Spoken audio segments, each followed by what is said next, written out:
Hello children. Today I'll explain you chapter 6 packing. This chapter has been taken from Beehive English textbook. This chapter is written by Jerome K. Jerome.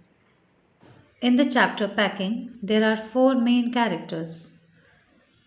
The author himself, whose name is Jerome, his two friends Harris and George, and a dog whose name is Montmorency. Before I explain you the chapter packing, I would like to tell you something about its author, Jerome K. Jerome. Jerome was an English writer and a humorist, and he was best known for his comic travelogue, Three Men in a Boat. Jerome has written number of stories, comical stories especially, and packing is not a story but is an excerpt from his book Three Men in a Boat. In this excerpt, the author tells us that before starting any journey, we should plan and we should never leave anything upon others and we should not take any task easily because whatever we do, sometimes it happens that the situations change and they become complex. Although the author says that packing is not a difficult job, it's not a difficult task, but in this excerpt he has shown us that due to lack of proper planning, lot of mess happens. Let's see what happens in packing. I said I would pack. I rather pride myself on my packing.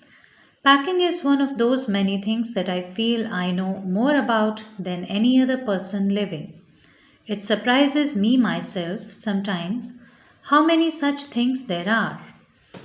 So, in these lines, the author says that when he and his friends decided to go on a journey, he said that he would do all packing. Why he said this? Because he was very much proud on his packing. He was proud that he was a very good packer. And according to him, packing was one of those many things that he felt that he knew more about it than any other person living in this world. So altogether we can say that he was very much proud of himself being a very good packer. I impressed the fact upon George and Harris and told them that they had better leave the whole matter entirely to me. They fell into the suggestion with a readiness that had something uncanny about it. George spread himself over the easy chair and Harris cocked his legs on the table. So, in these lines, the author says that both his friends George and Harris accepted the suggestion happily and they sat in an armchair crossing their legs on the table. This was hardly what I intended. What I had meant, of course, was that I should boss the job and that Harris and George should potter about under my directions. I pushing them aside every now and then with, "Oh, you, here, let me do it." There you are, simple enough. Really teaching them, as you might say. In this paragraph, the author says that this was not what he wanted. What he wanted was that he should boss the job. He should be the boss and they should listen to all his instructions about packing. In fact, he wanted to teach them how to pack properly and that way he wanted to tell them that packing was simply a very easy job. Their taking in the way they did irritated me. There is nothing does irritate me more than seeing other people sitting about doing nothing when I am working. So the way his friends took his idea or suggestion irritated him badly because he always got irritated upon when he was doing something and others were simply sitting and watching him. I lived with a man once who used to make me mad that way. He would loll on the sofa and watch me doing things by the hour together. He said it did him real good to look on at me messing about. After this incident, he remembered one more incident. He remembered a man who used to make him mad in the same way his friends George and Harris were making him mad. Because that man would also sit on sofa watching him doing everything by himself, and he enjoyed messing about everything what Jerome was doing this time. Now I am not like that. I can't sit still and see another man slaving and working. I want to get up and superintend and walk around with my hands in my pockets and tell him what to do. It is my energetic nature. I can't help it. So, the author says that, but he is not like that of a person. Rather, he is a very energetic man and he cannot just sit on sofa watching others doing work. Rather, he also wants to superintend and he wants to walk around with his hands inside his pockets, telling others what to do and how to do. And he accepts that it's his energetic nature and he cannot stop it. I did not say anything but started the packing. It seemed a longer job than I had thought it was going to be. But I got the bag finished at last and sat on it and strapped it. So finally, the author started packing. In the beginning, he thought that packing would be a very easy job. But as he started to pack, it seemed that it was not as easy as it was seeming. But finally, he finished packing and sat on the bag and strapped it. "Ain't you going to put your boots in?" said Harris. And I looked around and found I had forgotten them. That's just like Harris. He couldn't have said a word until I had got the bag shut and strapped, of course. And George laughed, one of those irritating, senseless laughs of his. They do make me so wild. So now, when he had packed his bag, Harris asked him if he was not going to pack his boots in. And the author got mad upon this. He got very much irritated because when he was packing, Harris did not say a single word about his boots. But once he had packed the bag completely, strapped it, only then Harris reminded him of his boots. And what was George's expression? George laughed upon him, and that laugh was really a very irritating one for the author. I opened the bag and packed the boots in, and then, just as I was going to close it, a horrible idea occurred to me. Had I packed my toothbrush? I don't know how it is, but I never do know whether I have packed my toothbrush. Now, when he had opened the bag and packed his boots in, and as he was about to shut the bag once again, all of a sudden a horrible idea struck him whether he had packed his toothbrush. Now, packing his toothbrush was really a very horrible idea for the author because he never knew whenever he packed that whether he has packed his toothbrush or not. It was really a very horrible thing to pack for the author. My toothbrush is a thing that haunts me when I am traveling and makes my life a misery. I dream that I haven't packed it and wake up in a cold perspiration and get out of bed and hunt for it. And in the morning, I pack it before I have used it and have to unpack again to get it, and it is always the last thing I turn out of the bag. And then I repack and forget it. So here, the author talks about packing of his toothbrush.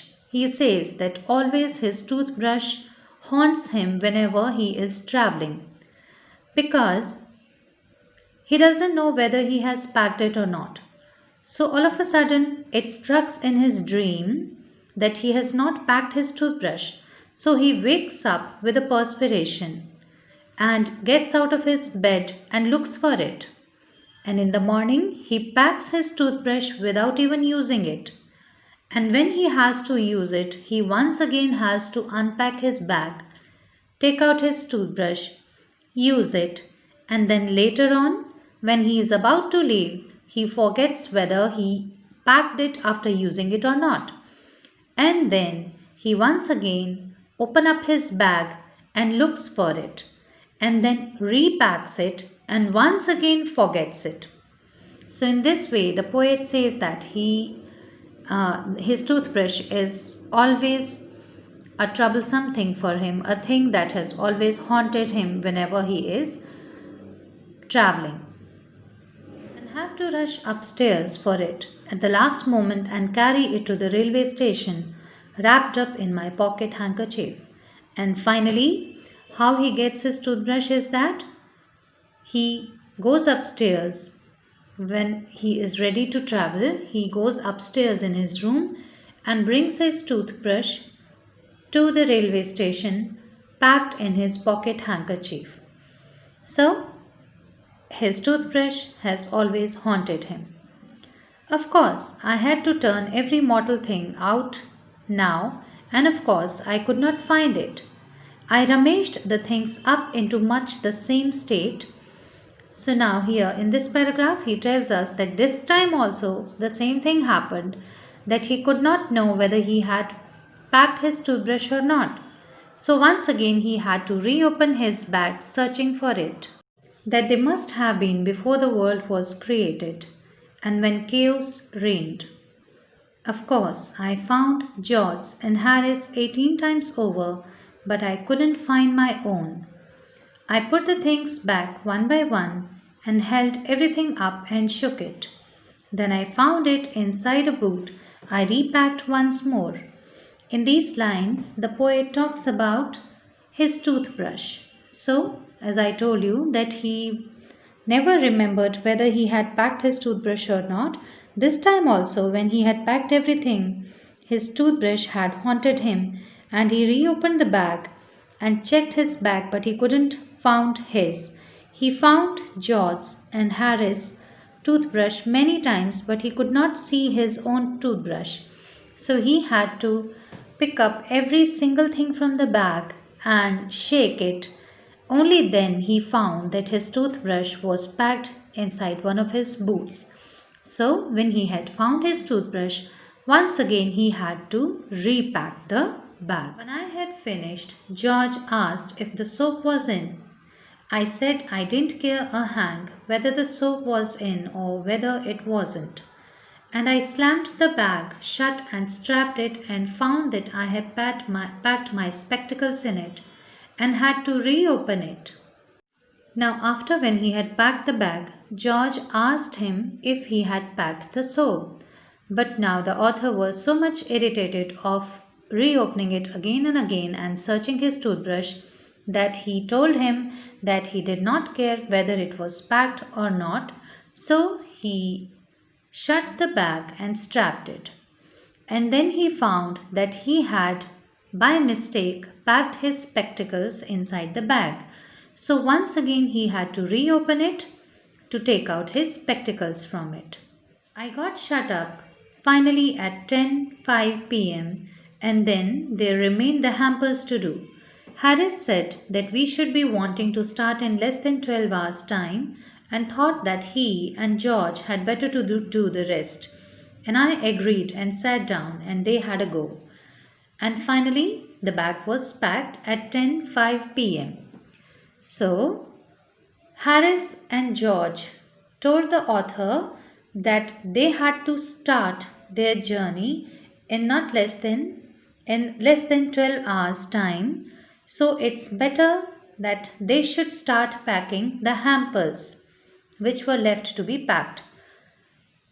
The author agreed and finally George and Harris started packing the hampers. They began in a light-hearted spirit, evidently intending to show me how to do it.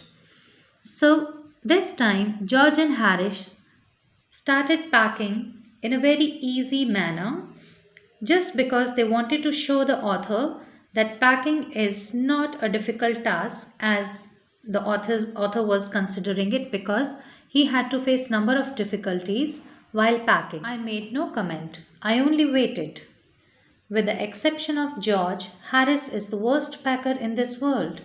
And I looked at the piles of plates and cups and kettles and bottles and jars and pies and stoves and cakes and tomatoes, etc., and felt that the thing would soon become exciting. Now, when George and Harris started to pack hampers, Arthur did not say anything. He simply waited for something to happen because he knew that George was okay, but Harris was the worst packer in the world. According to the author, Harris was the worst packer in the world.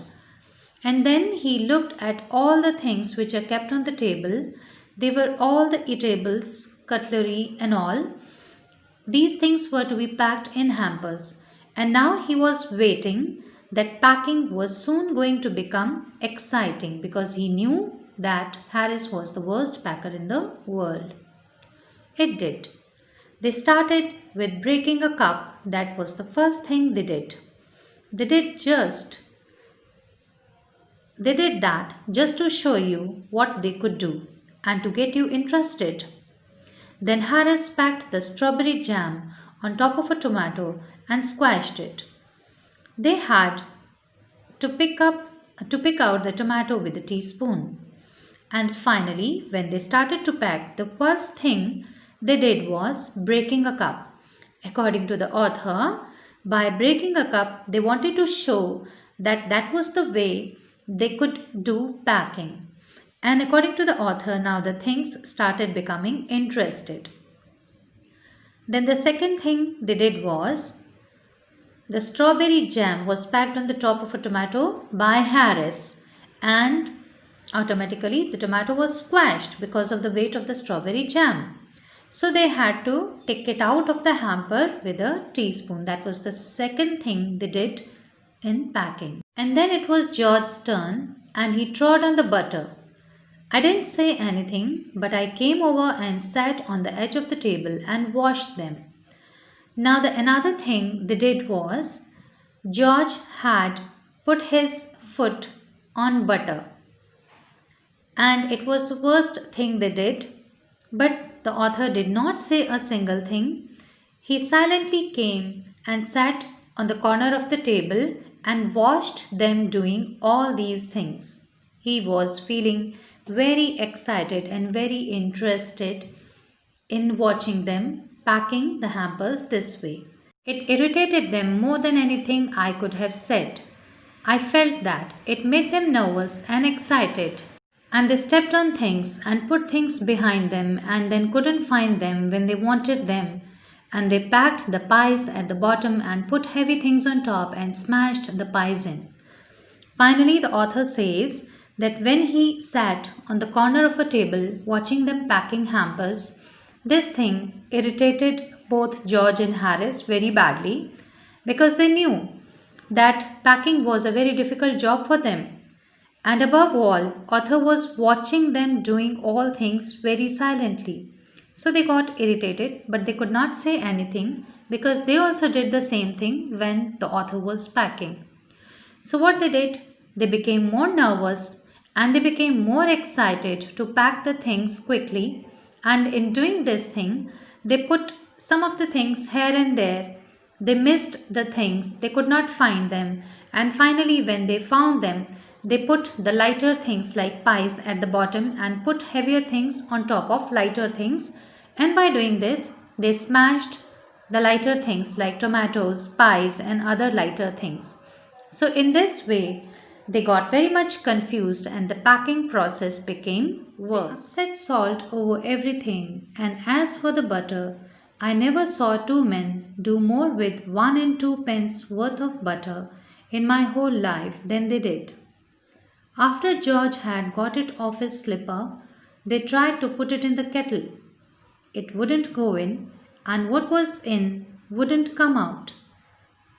They did scrape it out at last and put it down on a chair, and Harris sat on it and it stuck to him, and they went looking for it all over the room. And now happened the butter episode. It was the funniest episode that occurred when George and Harris were packing the hampers. What happened that they had spread salt over everything, and finally, when George had stepped on the butter and they removed it from his slipper, they decided to pack it inside the kettle. But because the pack of the butter was a bigger one, it was not going easily inside the kettle.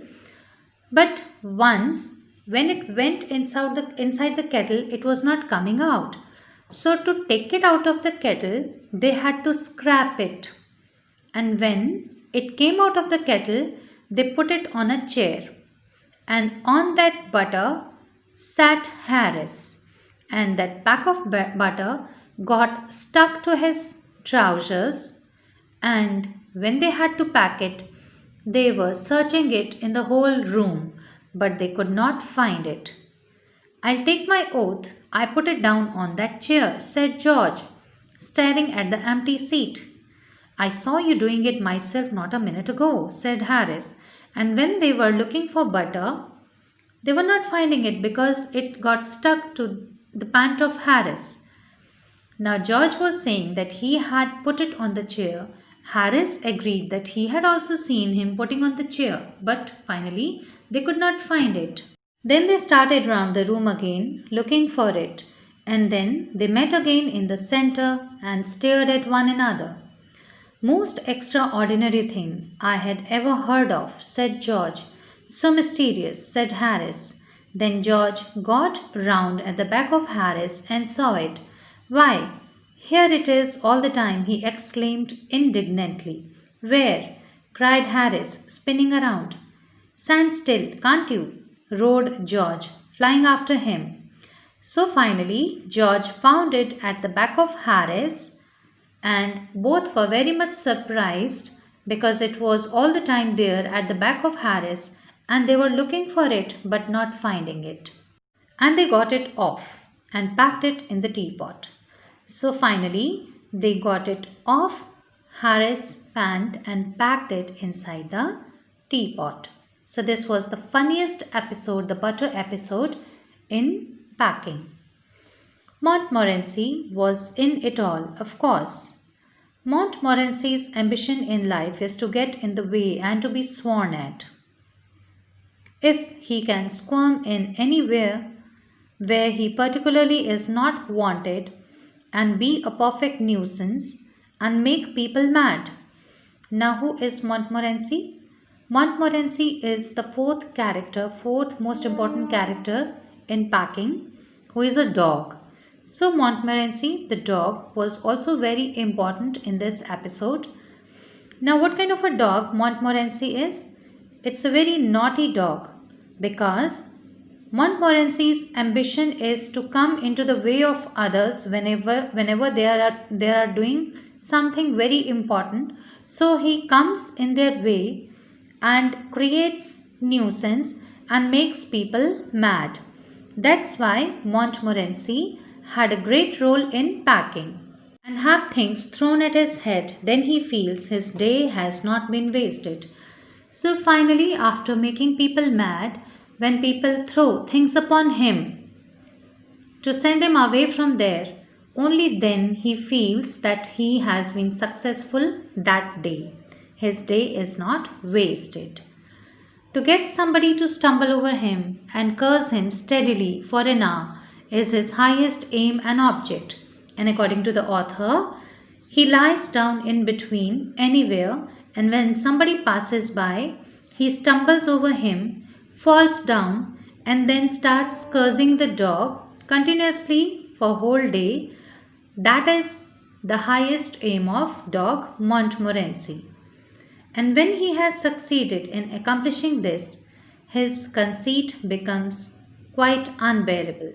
So when he is successful in accomplishing his aims of making people mad and letting others fall upon him, then he feels that he is very successful and his conceit becomes quite unbearable, means he is so proud of him that he cannot bear his pride. So it's a very funny incident to know about Montmorency's activities. He came and sat down on things just when they were wanted to be packed, and he labored under the fixed belief that whenever Harris or George reached out their hand for anything, it was his cold, damp nose that they wanted. So, what happened that when Harris and George were packing hampers, he simply came and sat on the things that were to be packed inside the hampers. And whenever George and Harris wanted to pick up something to pack inside the hampers, it was only his damp nose that came in their hands. He put his leg into the jam and he worried the teaspoons and he pretended that the lemons were rats and got into the hamper and killed them. So, what were the other things that dog did when George and Harris were packing the hampers? He put his leg inside the jam, and another thing was that he disturbed all the teaspoons that they had arranged in the hampers, and he considered that the lemons were rats. And now, what was his bigger aim? It was to get into the hamper to kill those rats, which were not actually rats but were lemons. He killed 3 of them before Harris could land him with the frying pan. So finally, what he did?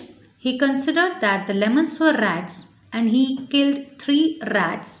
So altogether, he destroyed 3 lemons, and finally Harris had to run him away by beating him with a frying pan. So this kind of a dog was Montmorency. Harris said, I encouraged him. I didn't encourage him. A dog like that doesn't want any encouragement. It's the natural, original sin that is born in him that makes him do things like that. But now, Harris and George were suspecting that whatever Montmorency did, it was only the author who had encouraged him to do. But author said that there was no encouragement needed for a dog like Montmorency. He was born with such kind of a character to do such activities. The packing was done at 12:50 and Harris sat on the big hamper and said he hoped nothing would be found broken. George said that if anything was broken, it was broken, which reflection seemed to comfort him. He also said he was ready for bed. We were all ready for bed. Harris was to sleep with us that night and we went upstairs. So finally, packing was over at 12:50 and Harris sat on the big hamper that he had packed and he did not care if anything broke. And finally, they were ready to go to bed, and that night Harris and author had to sleep together and they went upstairs to sleep. We tossed for beds and Harris had to sleep with me. He said, do you prefer the inside or the outside, J? Now J refers to Jerome, who is author. I said I generally prefer to sleep inside a bed. Harris said it was odd. George said, what time shall I wake you fellows? Harris said 7. So finally they went to bed and they tossed before going to bed, and Jerome decided to sleep inside a bed, and finally Harris decided to wake up at 6 because I wanted to write some letters. But the author said that he would like to wake up at 6 because he had to write some letters. Harris and I had a bit of a row over it, but at last split the difference and said 6:30. Wake us at 6:30, George, we said. So finally it was decided that they would wake up at 6:30 a.m. George made no answer and we found on going over that he had been asleep for some time. So we placed the bath where he could tumble into it on getting out in the morning and went to bed ourselves. And finally, they came to know that George had already slept and he could not understand at what time Harris and author would wake up in the morning. So what mischief did author and Harris did before sleeping? They put the bathing tub beside George's bed because They decided that when he would get up in the morning and he would step out of his bed, he would step directly into the bathing tub. So that was the mischief they did, and finally they went to sleep. After reading the excerpt packing, we come to know that there are a number of humorous elements in this story. It's a very funny one because it contains a number of humorous elements, as the author himself makes a lot of fun not only of his friends but of himself. He considers him to be a very perfect packer, but when he starts packing, he understands that he cannot pack things easily. It's not an easy job. And Harris and George, they are quite grown up men, but still they cannot do such an easy job as packing. They mess up everything. They break number of things when they are packing the eatables inside the hampers. Montmorency is another humorous character in the story because he also creates nuisance and mischief and pranks to make his readers laugh.